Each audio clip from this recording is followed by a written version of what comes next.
In the meantime, Education Minister Favour Williams has described as unacceptable the recent stone-throwing incident at the Homestead Primary School in St. Catherine.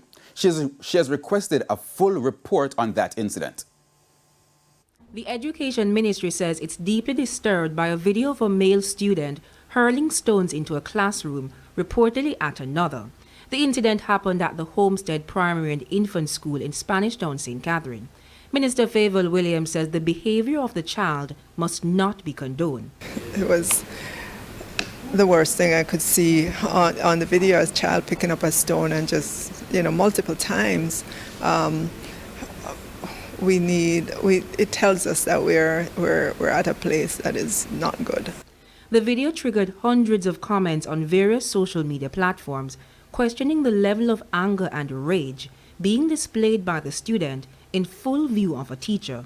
However, of concern too is the response of the same teacher who, according to the minister, did not do enough to secure her safety and the safety of the students in the classroom. That was not acceptable behavior of a student, going outside, picking up stone, throwing stone.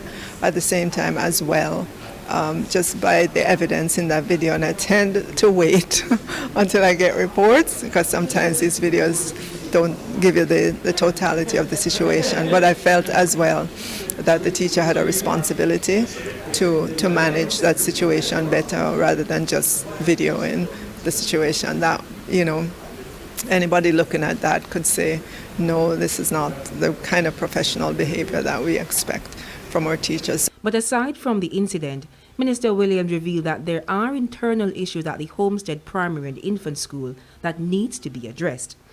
As I interrogate the situation, I'm finding out that there is way more to the situation, not anything that I want to say right now, because I understand as well there have been some issues between teachers and the principal as well, that as a ministry we need to just intervene immediately. Calls to the principal, Sophia Deer's phone went unanswered. We also reached out to acting chairman of the school's board, Mark McLean. However, he declined to comment. Jamila Maitland, TVJ News.